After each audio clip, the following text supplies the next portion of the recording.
creation, evolution. One of the two. One of the interesting things is Dr. Peter Vajda, who is a creation scientist, states the past is inaccessible to empirical science. Observations can only be made in the present. The rest is reconstruction, in which beliefs play a pivotal role. I think he is very sensible. The past is inaccessible to empirical science. Observations can only be made in the present. The rest is reconstruction, in which beliefs play a pivotal role. Now, that's interesting, because I've quoted a few evolutionists here. Michael Roos, Professor of Philosophy and Zoology at Florida State University, says evolution is a religion. This was true of evolution in the beginning, and it's still true today. He's an evolutionist. H.S. Lipson, Professor of Physics, University of Winchester in UK, a physicist's look at evolution, which is in the Physics Bulletin, volume 31, page 130. In fact, evolution became, in a sense, a scientific religion. Almost all scientists have accepted it, and many are prepared to bend their observations to fit with it. To my mind, the theory does not stand up at all. I think, however, we must go further than this and admit that the only acceptable explanation is creation. I know that this is an anathema to physicists as it is indeed to me.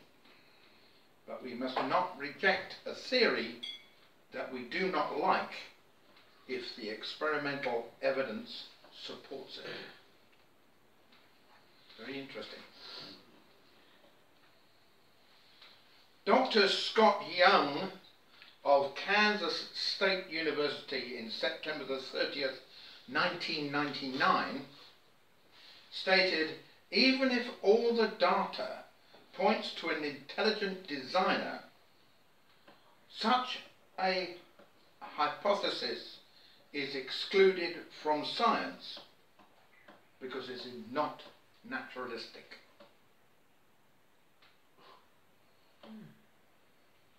Harold C. Urey of the Christian Science Monitor, January the 4th, 1962, that's way back, says, all of us who study the origin of life find that the more we look into it, the more we feel that it is too complex to have evolved anywhere.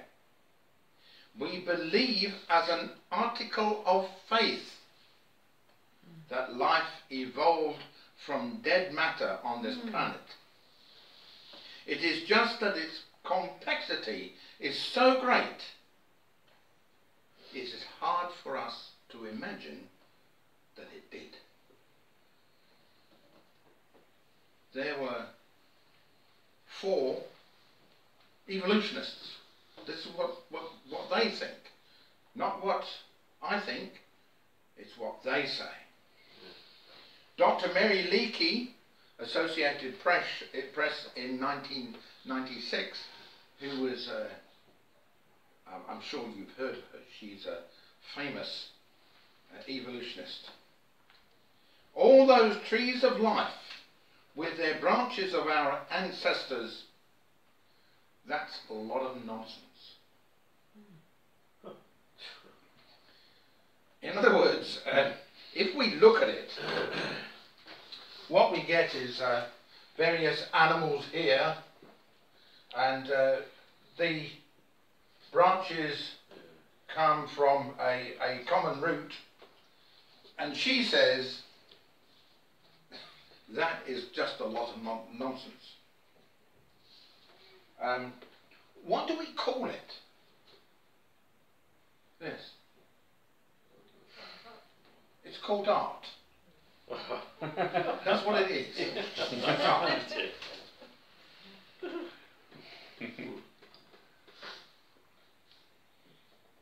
Because it doesn't bear any resemblance to the truth whatsoever. Okay. Now, universe, which we live in a universe. Yeah? Yes. That's right. It's made up of two words.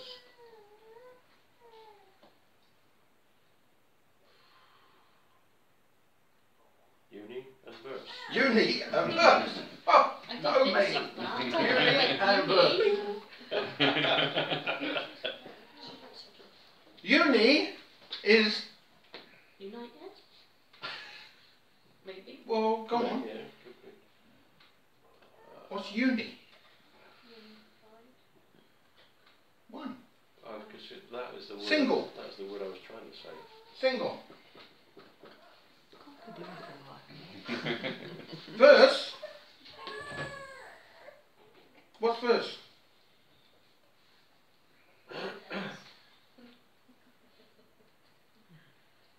Genesis 1. A spoken sentence. Yeah, Genesis 1. Yeah? 1, yeah.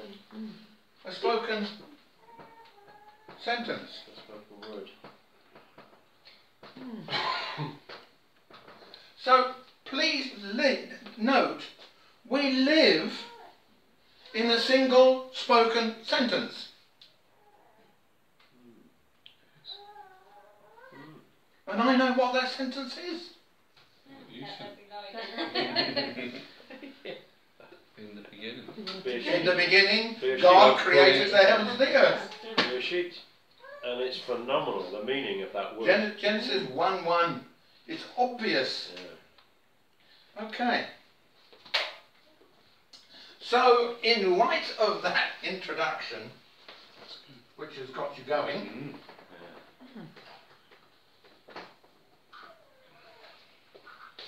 let's share on the... Let's compare science to religion.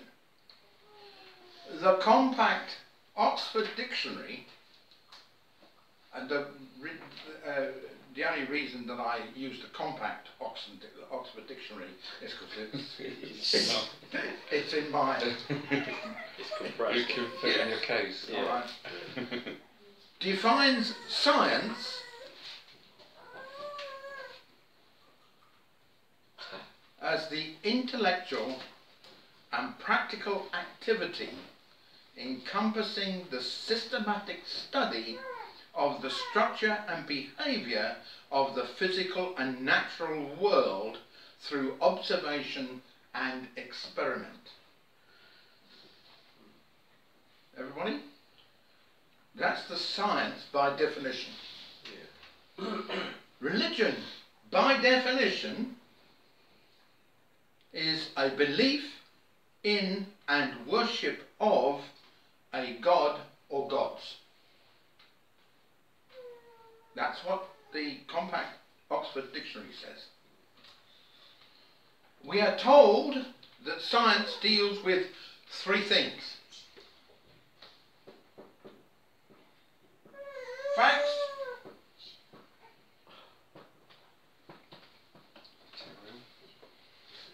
material things,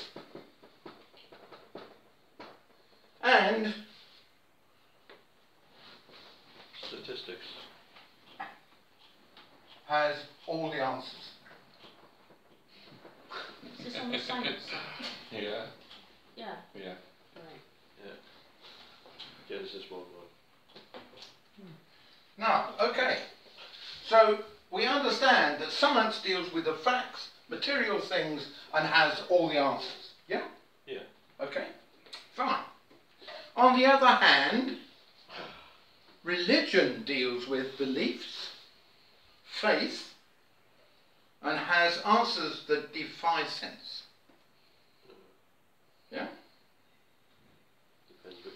However, there are 4 questions. There are 4 questions. Ooh. Ooh.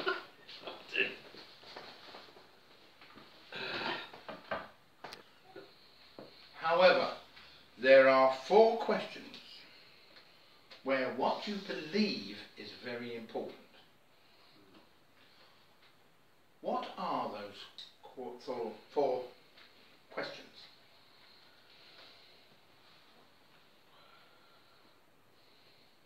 Think of really the 4 basic questions. What happens when you die? Well, that's one of them. Yeah. What's that? That's one of them. What happens when you die? Where do we come from? Okay. Who am I? Okay. Who created us? Yeah? Yeah. Who am I? Okay. Where did I come from?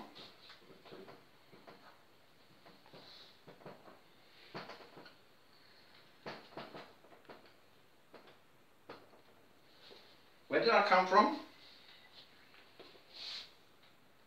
Next one. Obvious. Where am I going? Why am I here? Oh, Yeah, where what's am I the here? purpose Yeah. then? Yeah, yeah, Why am I here? yeah. And finally, Maxine, where am I going when I die? Yeah.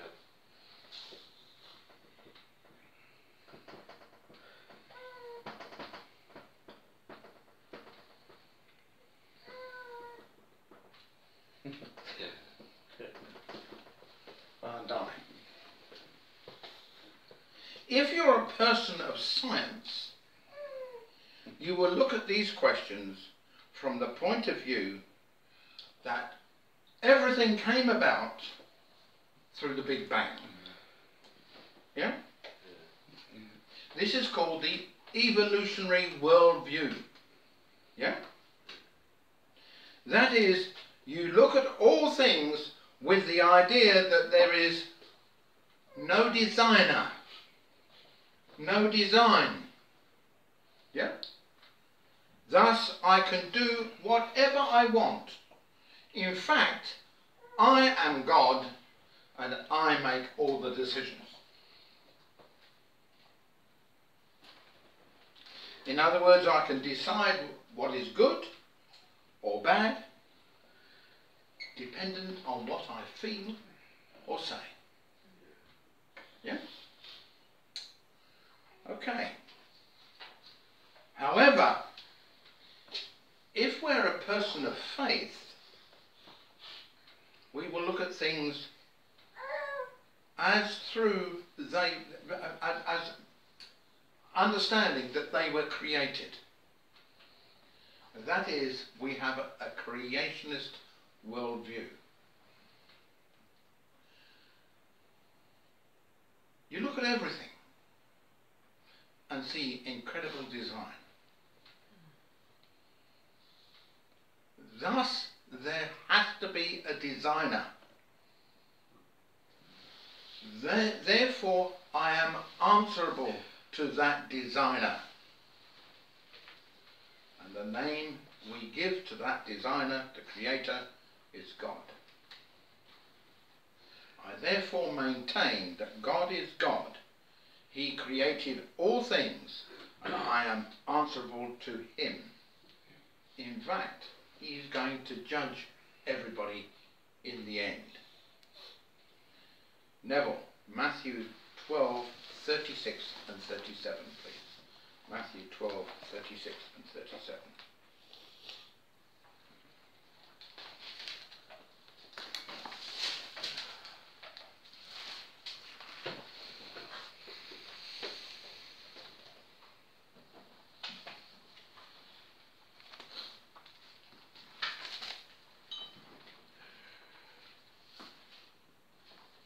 But I say to you that for every idle word men may speak, they will give an account of it in the day of judgment.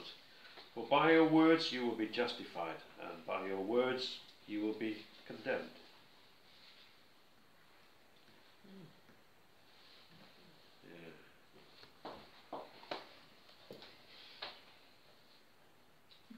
we've said there are two worldviews, yeah? The evolutionist and the creationist. Let's look at the timeline of those two worldviews. The creationist says creation took place about 6,000 years ago. At 4,000 years, Jesus came, and we're waiting for him to return right now. Yeah? About 4,500 years ago, there was a flood. Yeah? Everybody with me?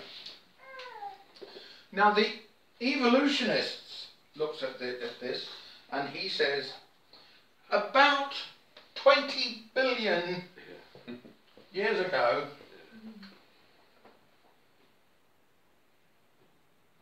there was a Big Bang.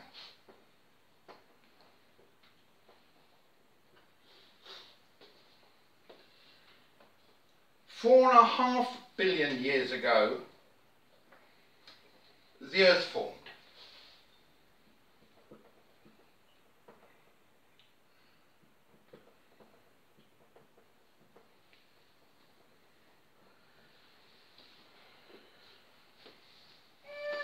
And 3 billion years ago, life appeared.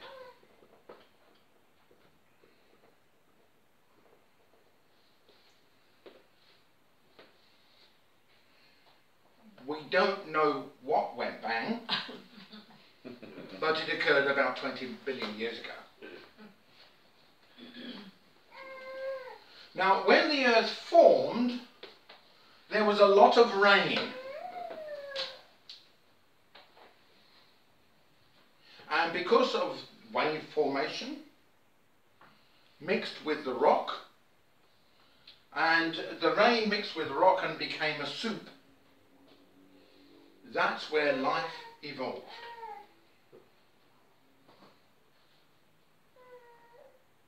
Over millions of years, we had evolution from the simplest cell to the complex life that we see in the present day. If we have that sort of view, the evolutionists, evolutionary worldview, how do we answer the 4 questions? Let's take the first one. Who am I? Well, I'm not a single cell. you're just a drop of soup, aren't you? What about the second question? Where did I come from? You evolved from a rock. From a hard place. Smart rock. Why am I here? Well, there's no reason. You're just a chemical accident. Where am I going when I die? Well, nowhere. You're just returning to the earth from whence you came to provide nutrient for some other life form. Yeah? They are the 4 questions. That's the answer if you have an evolutionary worldview. However, if we have a creationist worldview, our answers to those 4 fundamental questions will be different. I mean, after all, as you have already told me, the Bible says, or tells me, Genesis 1:1, in the beginning God created the heavens and the earth. And if I believe that, my answers will be totally different.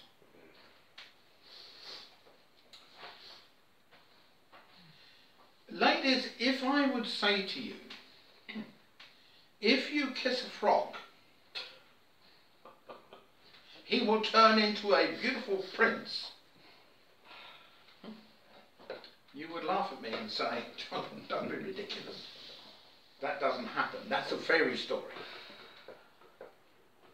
No, I'm not mad. Because school textbooks say that a frog could turn into a man. And therefore he could be a prince, couldn't he? Could be. Yeah. So what's the magic ingredient?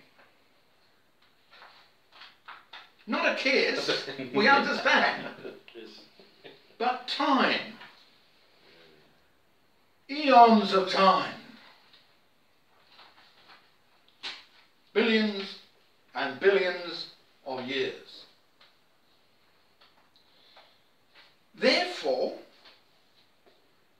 draw this conclusion. If we say that a frog can quickly turn into a handsome prince, we call that a fairy story. Yeah? On the other hand, if we say that a frog can slowly turn into a handsome prince, we call that modern science. But if they all turn, there won't be any frogs left.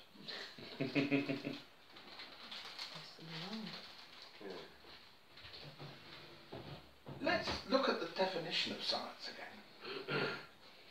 Not scientific, is it? Science is, by definition, the intellectual and practical activity encompassing the systematic study of the structure and behaviour of the physical and natural world through observation and experiment. In other words,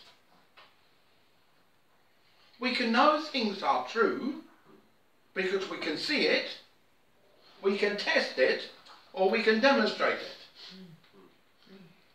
Yeah?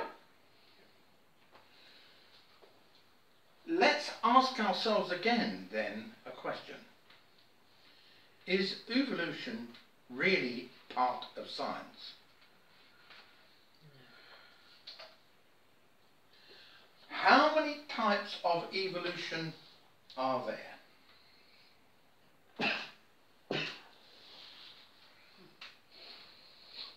Three? Any advance on three?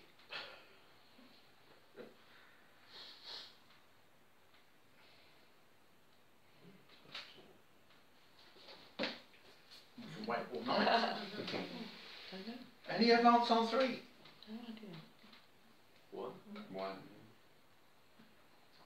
Any advance on three? 4. Any advance on four?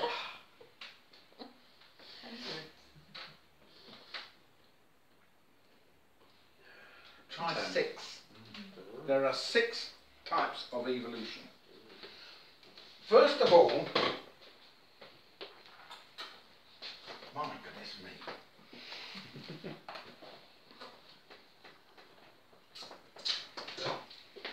Then you get cosmic evolution to start with.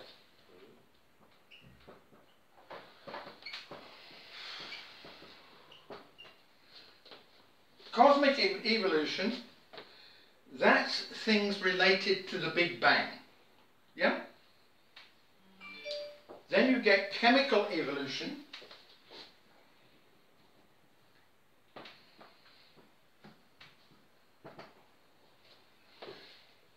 That's all the elements today evolved from hydrogen and helium.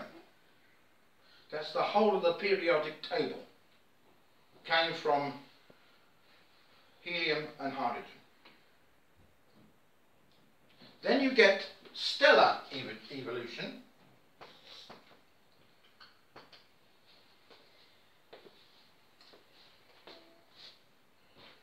Which is basically the stars and the planets are evolving. Yeah? Then you get organic evolution.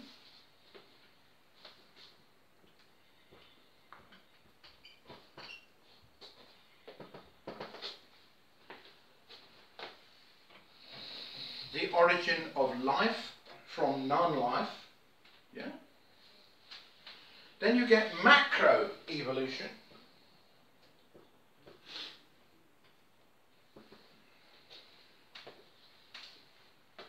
The changing of one life form into another life form. And then you get, finally, microevolution. Which, being quite honest, is not really evolution. So, let me ask, can we see it, test it, and demonstrate it? Well, we cannot with the cosmic evolution, because it happened just once.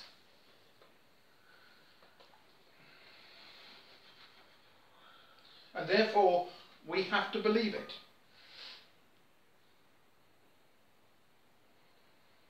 Consequently, it's a religion. By faith, isn't it? By faith. We also cannot with chemical evolution.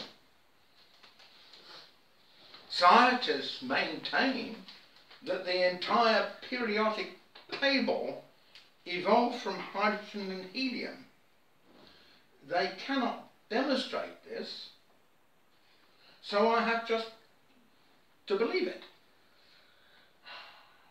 Therefore, that's a religion.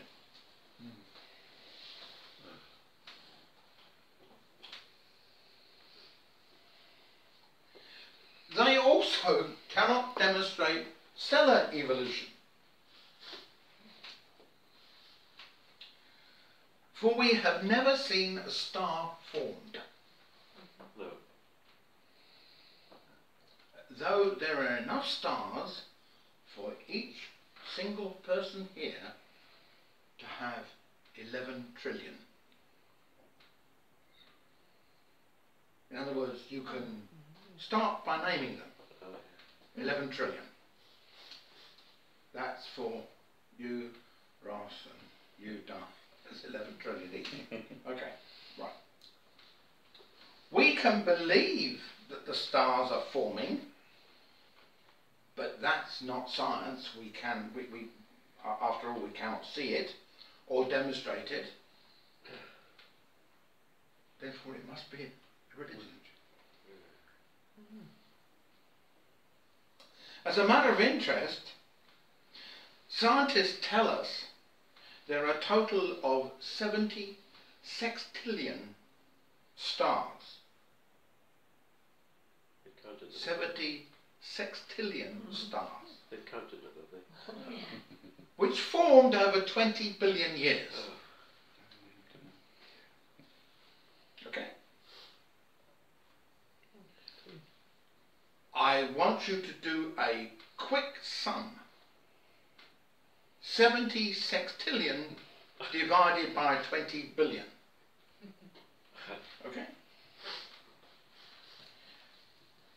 It actually works out that 6.5 million stars formed every minute for the last 20 billion years.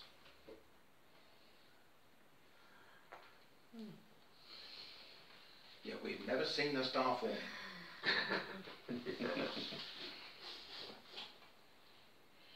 Can we see or demonstrate organic evolution? That's life forming from non-life. No. We may believe it, but we cannot scientifically prove it, so that therefore is a religion.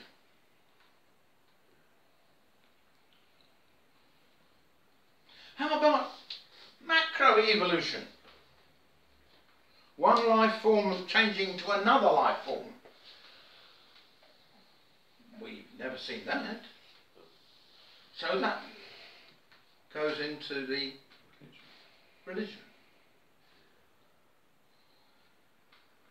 about microevolution? Well, that's not really evolution. Do we see microevolution taking place? Yeah, of course we do. Amongst all the animals and all the people. But a cow is still a cow, a dog is still a dog, and a man is still a man. Yeah? No matter how different they may be, the man might be 6 foot, he might be 5 foot. He might be 130 pounds, he might be 300 pounds. He might be black or white, but he's still a man. So that's not real evolution. Genesis 1:11, please.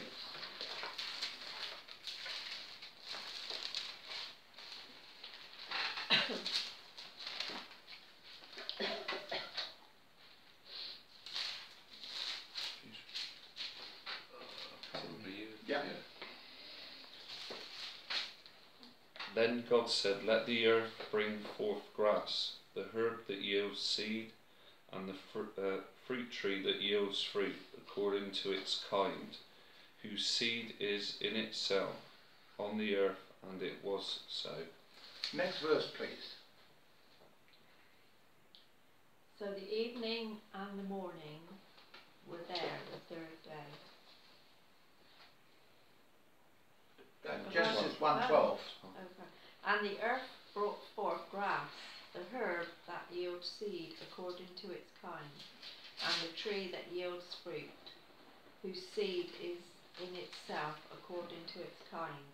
And God saw that it was good. Genesis 1:21, please. Rosie. God created this great sea. God created the great sea monsters and every living creature that moves, with which the waters swarmed after their kind, and every winged bird after its kind. And God saw that it was good. Maxine. Genesis 1:24, please.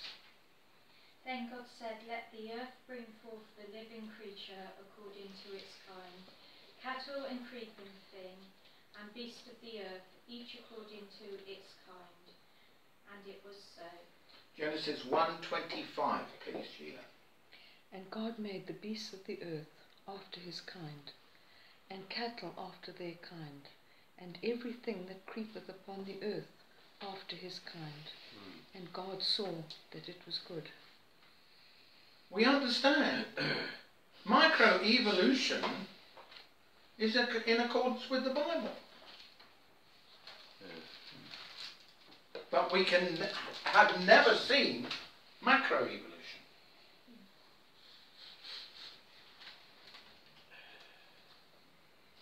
Now, let's get on to something really solid.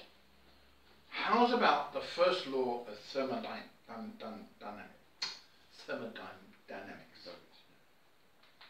Ross, do you know the first law of thermodynamics? No, but it's something to do with heat, is it? Okay. It tells us that matter cannot be created or destroyed. The first law of thermodynamics is that matter cannot be created or destroyed. Now that causes a bit of a problem. Yeah. Because everything is made of matter. You are made of matter. The stars are made of matter. In fact, if you cannot be created or destroyed, where did you come from?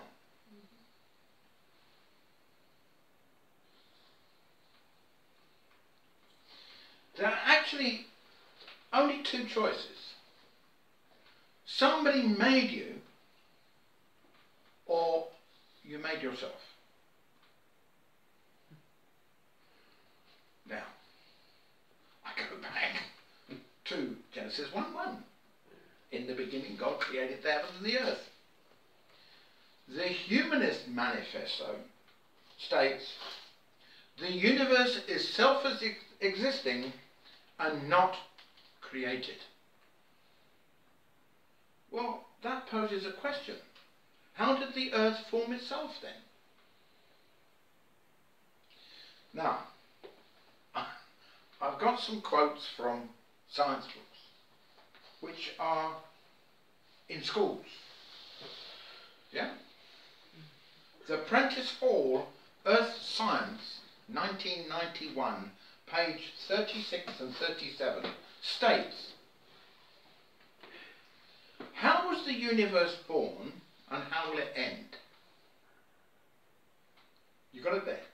I'm looking at thermodynamics as well, Okay, right. just to educate myself. Okay. Most astronomers believe that 18 to 20 billion years ago, all matter in the universe was concentrated into one very dense, very hot region, which may have been smaller than a period on this page. In other words, it might have been smaller than this full stop. You know? For some unknown reason, this full stop exploded. This explosion is called the Big Bang. One result of the Big Bang was the formation of galaxies, all racing away from one another. This explains why the universe is still expanding. Now, let's get this straight. According to Prentice Hall, all matter in the universe was squashed into a dot smaller than a full stop. Do you expect me to believe that? The verse comes to mind, in becoming wise they become fools.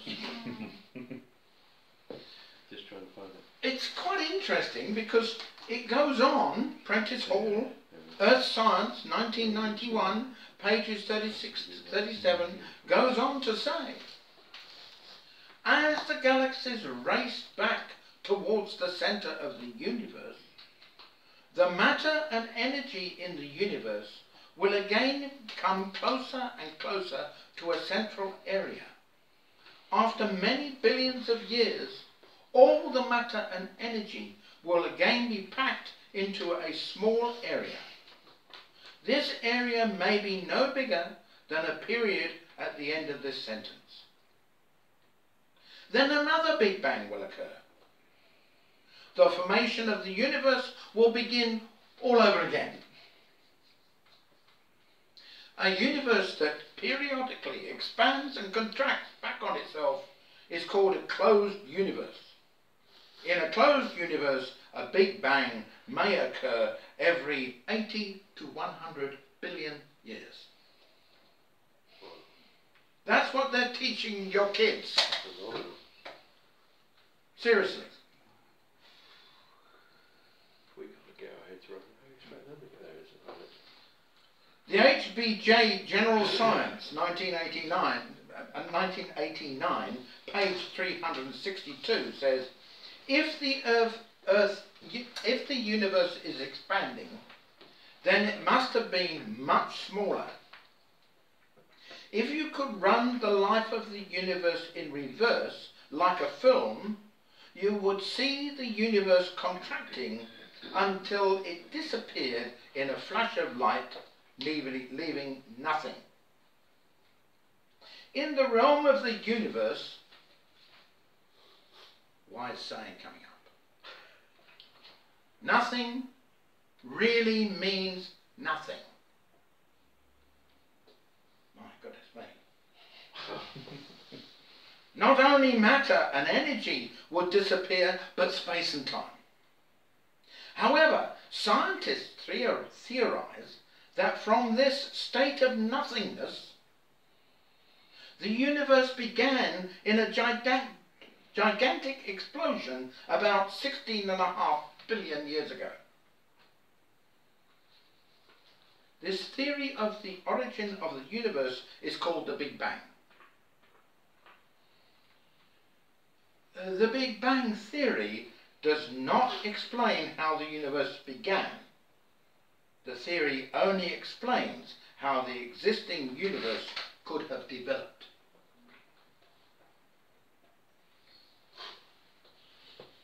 Let me get this straight.